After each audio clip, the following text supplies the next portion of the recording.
So you're in court and someone is suing you for the shirt off your back. What should you do? Jesus says, hand over your coat as well?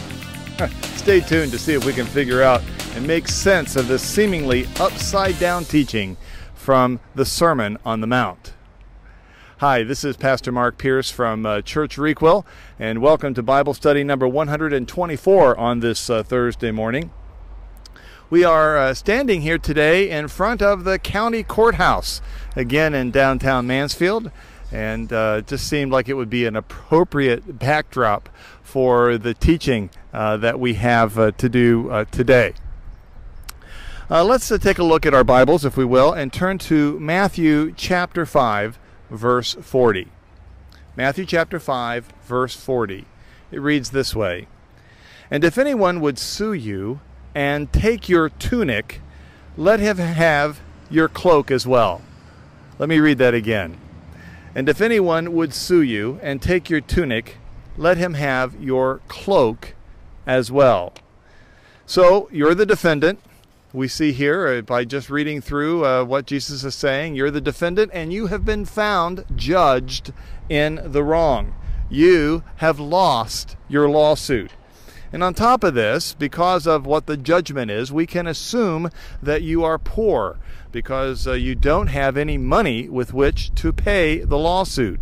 So the judgment against you has been a judgment of the very shirt off of your back. You've lost your tunic. That's the word for shirt in the early days of the New Testament.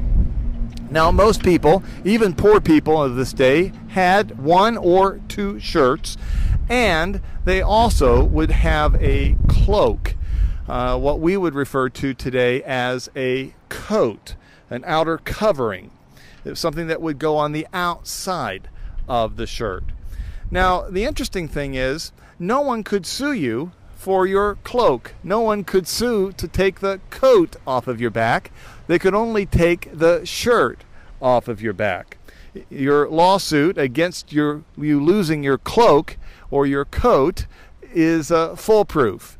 If you want to see where this is at, take your Bible and turn to Exodus chapter 22, verse 26 and 27.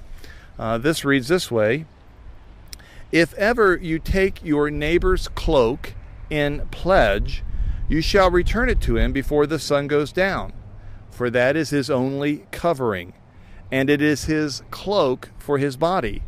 In what else shall he sleep?" You see, the cloak, or the outer covering, or the cloak, coat, was a person's only blanket. He might carry it with him during the day, but he would sleep with it at night. And the ancient Hebrew law said that if somebody should give you their very coat or their night blanket as a pledge or a collateral that they'll pay back a debt, every single night you as a pledge holder must give them back their coat so that they could sleep in it. You could not take somebody's night blanket. Now, Jesus here in this teaching, understanding this as a background, Jesus goes much farther, much beyond the law that is taught here in Exodus chapter 22. He says that if you're ever wrong, give back more than what you have to.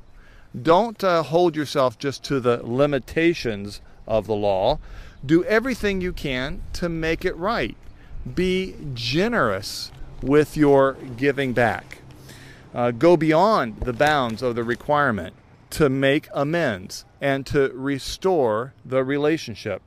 You see, it does come back ultimately again to this concept of relationship for Jesus.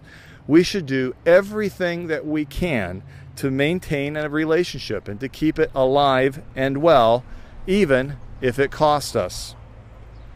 Paul expressed the same sentiment in 1 Corinthians chapter 6, verse 7, when he writes, "To even have lawsuits at all with one another is already a defeat for you. Why not rather suffer wrong? Why not rather be defrauded?"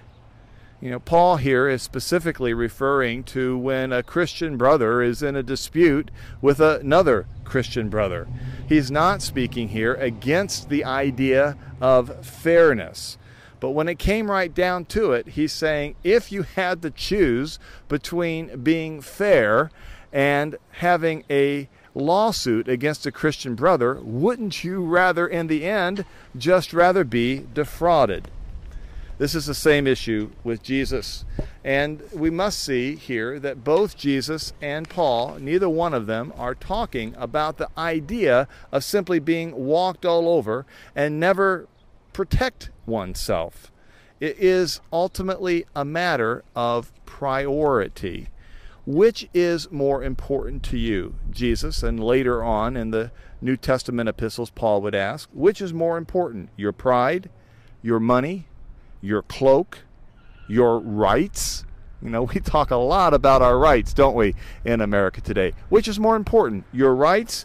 Or do you see yourself as wanting to be more flexible, to work out a difficult situation, if it means that you could keep the relationship alive and to keep your testimony to others sure? Which is more important? The New Testament seems to be pretty clear that we give up our rights to maintain our testimony and to maintain our relationship.